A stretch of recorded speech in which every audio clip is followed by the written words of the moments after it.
अरे वोट हमारा हक तुम्हारा नहीं चलेगा, नहीं चलेगा। अरे वोट हमारा राज तुम्हारा नहीं चलेगा, नहीं चलेगा। अरे वोट हमारा राज तुम्हारा नहीं चलेगा, नहीं चलेगा। अरे बहुजन अपना हक मांगते नहीं किसी से भीख मांगते, अरे बहुजन अपना हक मांगते नहीं किसी से भीख मांगते। अरे सरकारें हम आपकी नहीं किसी के बाप की, अरे सरकारें हम आपकी नहीं किसी के बाप की।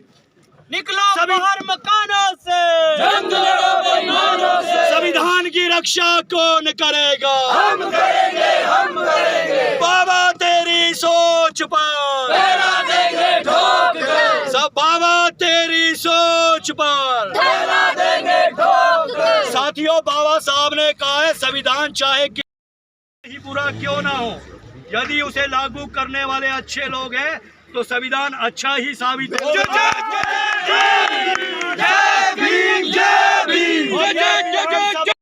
बैठकर संदेश दे रहे हैं कि बाबा साहब ने क्या कहा था, बाबा साहब अम्बेडकर ने क्या कहा था।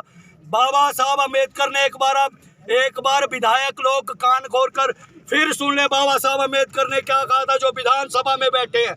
संविधान चाहे कितना ही अच्छा क्यों हो, यदि उसे लागू करने वाले अच्छे नहीं हैं तो संविधान निश्चय ही बुरा साबित होगा।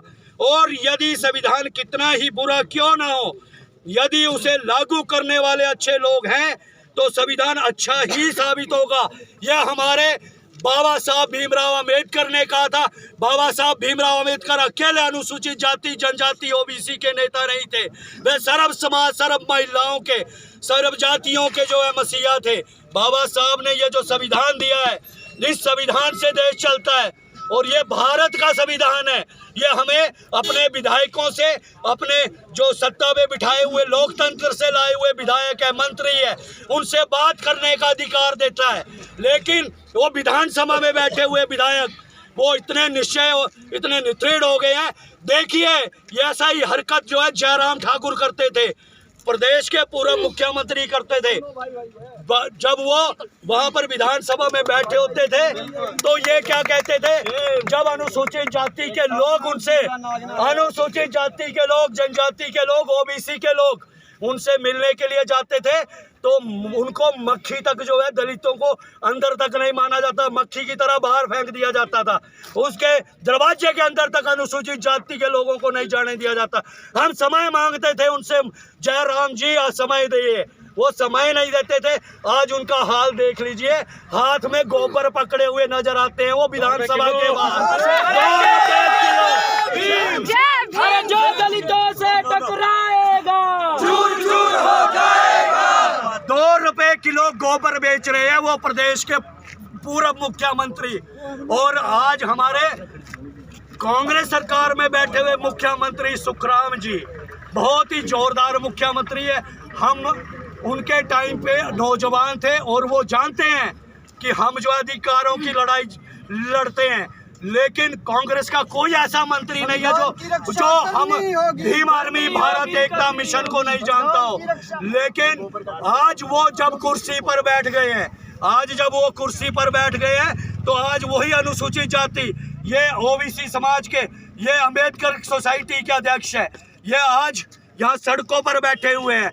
ये लोग कांग्रेस सरकार को सत्ता में लाने वाले, सरकार सत्ता में लाने वाले लोग हैं। ये अनुसूचित जाति के प्रदेश से सिर्फ पदाधिकारी आए हुए हैं, अभी तो सर्व समाज उतरा ही नहीं है मैदान में। ये सिर्फ सबके सब पदाधिकारी पहुंचे हुए हैं यहाँ पर। लेकिन प्रदेश के मुख्यमंत्री जी, प्रदेश के मंत्री, प्रदेश के विधायक कहाँ सोए हुए हैं? आज दलित समाज यहाँ पर सड़क पर बैठा हुआ है और यही दलित समाज वहाँ पर जब चुनाव हो रहे थे तो आपके साथ कंधे से कंधा मिलाकर चला हुआ था। मंत्री जी, विधायक जी जो आज बने हैं वो इस अनुसूचित जाति जनजाति ओबीसी समाज के लोगों के दम पर बने। यहाँ पर ओबीसी समाज के लोग कांगड़ा से पहुंचे हुए हैं, उन लोगों ने अपनी कुर्बानियां दी है, अपना समय, अपना वक्त दिया है। आज अनुसूचित जाति के लोगों को, अनुसूचित जनजाति के लोगों को, ओबीसी समाज के लोगों को वंचित किया जा रहा है अधिकारों से। क्या मुख्यमंत्री जी, आपकी सरकार, सेंट्रल गवर्नमेंट वह केंद्र में भाजपा सरकार है, वहाँ पर आपके जो कांग्रेस के लोग हैं विपक्ष में बैठे हुए हैं, वहाँ पर दलितों के नाम का रोना रो रहे हैं। वहाँ पर खड़गे जी को प्रधानमंत्री का उम्मीदवार घोषित कर दिया गया है। हिमाचल में अनुसूचित जाति का समाज सड़कों पर बैठा हुआ है, आंखों से उनके आंसू तक नहीं निकलते।